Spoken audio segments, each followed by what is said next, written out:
नमस्कार, स्वागत है आपका। मैं हूं रीनू। आज का दिन वो दिन है जिसे कोई भुला नहीं पाएगा। आज लता दीदी हमारे बीच नहीं रही हैं। लता मंगेशकर जी का अंतिम संस्कार हो चुका है और उन्हें सभी ने नम आंखों से विदाई दी है। कुछ वक्त पहले ही वो पंचतत्व में विलीन हो गई हैं और ये जो तस्वीरें आप देख पा रहे हैं ये सीधी तस्वीरें हैं और शुरुआत से ही आपको लगातार जो तस्वीरें दिखाई जा रही हैं लाइव तस्वीरें हैं जब सभी लोगों ने मिलकर पूरा अंतिम दर्शन करते हुए उनके अंतिम कारवां में उनके साथ सफर पर चलते रहे। हर आम और खास इस वक्त उनके साथ मौजूद रहा और इस दौरान आपने जो तस्वीरें देखी हैं वो तो दिखाई ही गई हैं न्यूज़ 18 के माध्यम से, लेकिन वहां पर किस तरीके का माहौल था देखिए। लोग वहां पर सीधे कनेक्ट करते हैं। मुंबई एक ऐसा शहर है जहां पर बहुत भीड़ है लेकिन सब लोग एक दूसरे से कनेक्ट रहते हैं। लता दीदी एक ऐसा भारत रत्न उनको 2001 में मिला, उन्हें भारत रत्न से सम्मानित किया गया, लेकिन उसके पहले से ही वो लोगों के दिलों पर राज करती आई हैं। उन्होंने बहुत छोटी उम्र से ही काम करना शुरू कर दिया था, जिम्मेदारी उन्होंने उठानी शुरू कर दी थी और जब उन्होंने गाने गाना शुरू किया तो उसके बाद वो हर आम और खास के जहन में बस गई। लता दीदी बहुत ही सरल अभिव्यक्तित्व, बहुत ही सरल जीवन, जैसे कहते हैं ना कि सादा जीवन उच्च विचार।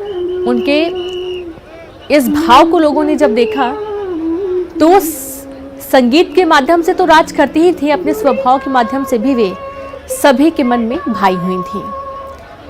सुर कोकिला लता मंगेशकर जो सिर्फ मुंबई देश ही नहीं बल्कि पूरे जगत में जानी जाती हैं। यहाँ तक कि उन्होंने लंबे समय तक काम किया, लंबे समय तक उन्होंने गाना गाया और जो पहली बार उनको सुनते थे और जब उनको देखते थे तो उनको विश्वास नहीं होता था कि इतनी उम्र में भी कोई इतना सटीक, इतने स्वर के साथ गाना कैसे गा सकता है। लता दीदी वो थी जिन्होंने अपनी अच्छी खासी आयु में भी कई सारे गाने भारत देश को दिए, चाहे वो फिल्मी दुनिया के गाने रहे हों, चाहे वो देशभक्ति के गाने रहे हों। हम सब उनको बहुत याद करेंगे और याद करते रहेंगे क्योंकि लता मंगेशकर वो हस्ती जिन्हें भुलाया ही नहीं जा सकता है। आपने तस्वीरों में देखा है कई बड़े चेहरे आपको नजर आए इस दौरान, जैसा कि आपने देखा कि यहाँ पर सभी लोग श्रद्धांजलि अर्पित करने पहुंचे हुए थे और ये दौर ऐसा है जब परिवार को बहुत ज़्यादा साहस की ज़रूरत होती है, बहुत ज़्यादा आत्मविश्वास की ज़रूरत होती है, मनोबल की ज़रूरत होती है। प्रधानमंत्री नरेंद्र मोदी पहुंचे जब उन्होंने परिवार से मुलाकात की और इस दौरान उन्होंने सभी को इस दुख की घड़ी में ढांढस बंधाने की भरपूर कोशिश की। तमाम सोशल मीडिया पर आप देखेंगे आज लता दीदी की ही जो तस्वीरें हैं, लता दीदी के जो गाने हैं वो लोग सोशल मीडिया पर अपलोड कर रहे हैं। और आप ये भी देखिए कि हर वर्ग, चाहे वो बच्चा हो, वयस्क हो, युवा हो, वृद्ध हो, हर व्यक्ति के दिलों पर लता दीदी छाई हुई थी, दिलों में बसी हुई थी। उसका सिर्फ और सिर्फ एक ही कारण था, उनका डेडिकेशन, उनका आत्मविश्वास जो उन्होंने अपने पूरे करियर के दौरान बना कर रखा। उन्होंने जो गाने गाए उसके माध्यम से वे पूरे भारत देश के लिए एक रत्न रही हैं और रहेंगी। और अभी भी जो आप सुन पा रहे हैं लता दीदी की जो आवाज है उसको आप सुनेंगे तो मंत्रमुग्ध हो जाएंगे क्योंकि साक्षात सरस्वती उनके कंठ में विराजमान थी। भगवान का अनोखा तोहफा इस भारत देश को मिला और आज उनका निधन हो गया।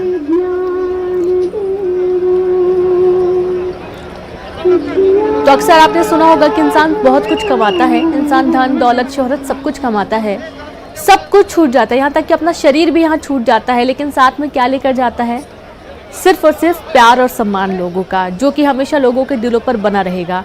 वो कभी नहीं जाएगा, जब तक इंसान है तब तक उनकी यादें उनके दिलों पर बनी रहेंगी।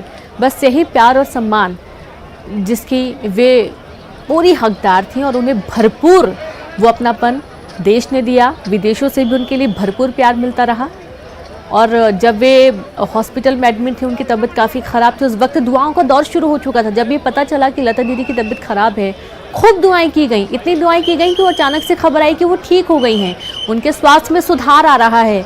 अचानक से आज जब खबर आई कि लता दीदी अब हम सब को अलविदा कहकर चली गई हैं, उसके बाद मानो कि पूरा मुंबई शांत हो गया, मुंबई की भीड़ शांत हो गई, मध्य प्रदेश, पूरा देश, यहाँ तक कि विदेशों में भी शोक की लहर दौड़ गई।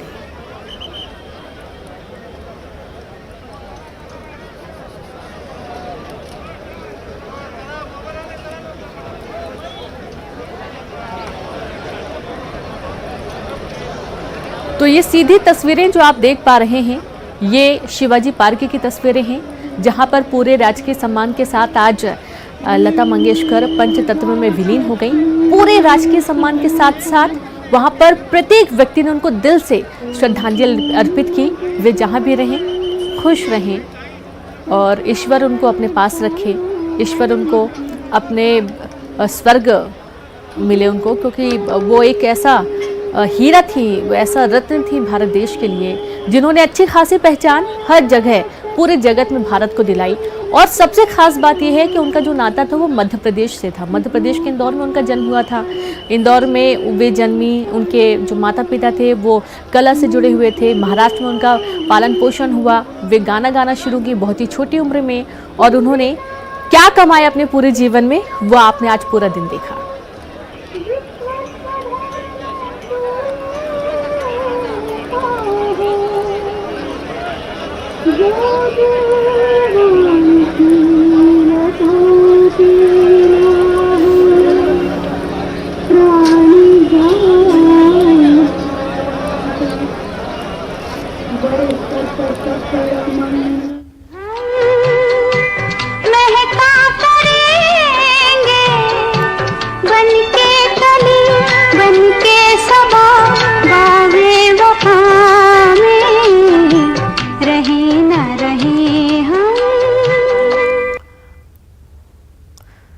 तो ये जो अभी आपने बोल सुने, ये